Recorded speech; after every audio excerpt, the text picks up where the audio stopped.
Friday, the 1st of February 2019. Alix RamsayWhat are the lessons to take after Djokovic ruled in Melbourne? He has done it before, and after his performance in the Australian Open final, no one would question that he could do it again.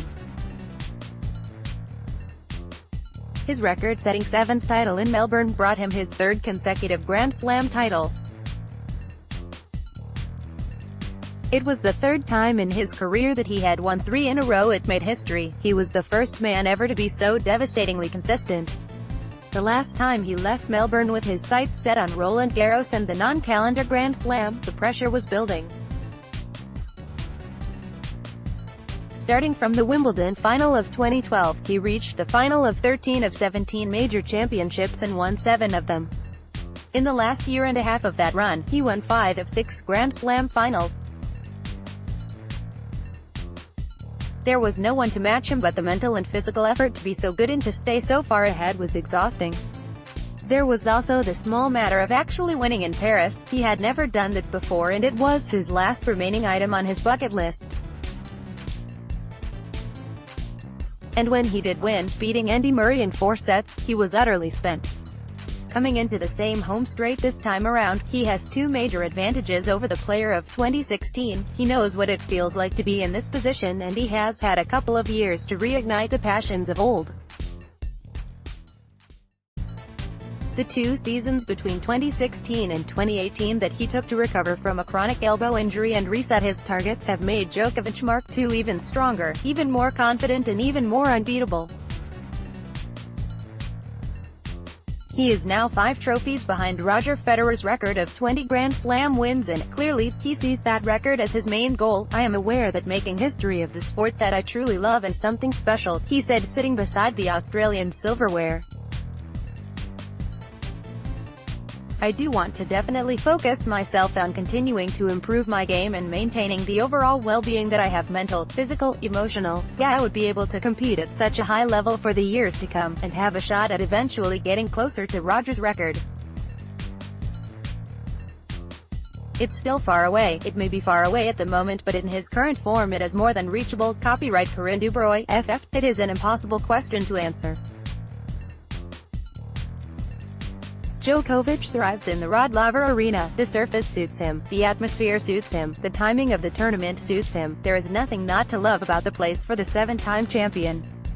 He is as at home in Melbourne Park as Rafael Nadal is at Roland-Garros and Federer is at Wimbledon. To take him away from Australia hardly moves him out of his comfort zone, but facing his fiercest rivals in their stadium of choice may give them a percentage point or 2 more to shore up their defenses. Even so, the standard he set in the first major championship of the year was eye-wateringly good. The 2 hours and 4 minutes it took him to dismiss Nadal, Djokovic made 9 unforced errors. He faced 1 break point, and saved it, naturally. He hit 34 winners. He was playing near flawless tennis, and there was nothing Nadal could do to stop him. "It's quite pleasantly surprising to myself," Djokovic said, "even though I always believe I can play this way, visualize myself playing this way. At this level, under the circumstances, it was truly a perfect match." The true test for Djokovic will come in Paris. Nadal will be chasing his 12th trophy there, and, if he gets it, he will be 2 Grand Slam trophies behind Federer on the leaderboard. If Djokovic wins his 2nd Roland-Garros trophy, he could be on his way to the Grand Slam proper, all 4 majors won in the same year. To do that would involve reaching another milestone in his career by winning the French Open and Wimbledon back-to-back. Nadal did it in 2008 and 2010, and Federer did it in 2009, but nothing seems beyond the Serb at the moment. Copyright Corinne Dubroy, FFT. For a man who had just taken the worst beating of his career in a major final, in his 7 previous Grand Slam final defeats he had won at least 1 set, Nadal seemed in a remarkably good mood.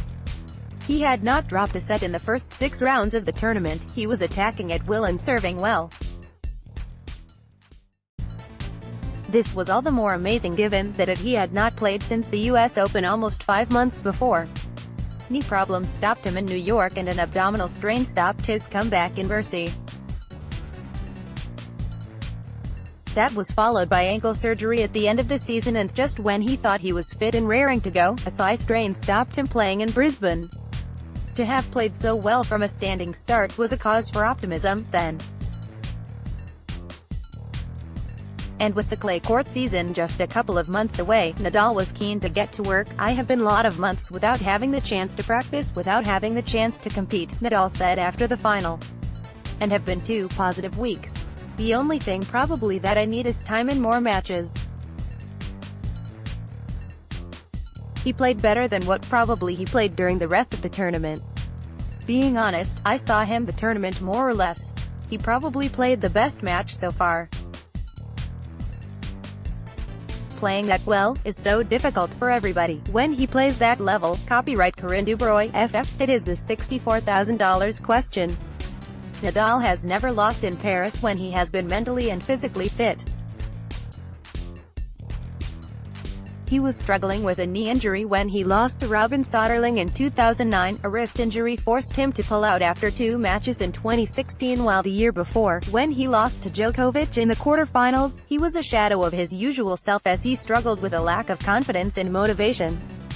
Djokovic, though, can play on any surface. 8 of his 32 Masters 1000 titles have been won on clay. He has reached 4 Roland-Garros finals, and won one of them. The red dirt of Paris holds no fear for him. And he is the best defender in the business. Whatever Nadal throws at him, he has the ability to soak up the pressure and turn that defense into attack. And yet it is hard to argue with 11 Roland-Garros titles.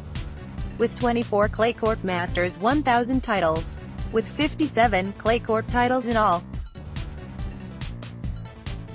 As Stefanos Tsitsipas put it, having lost a tight match to Nadal on a hard court in Toronto and then having been thrashed by the Spaniard on clay, "I feel like he's on completely another level on clay than on hard, and yet Djokovic is on a completely different level to anyone else after Melbourne.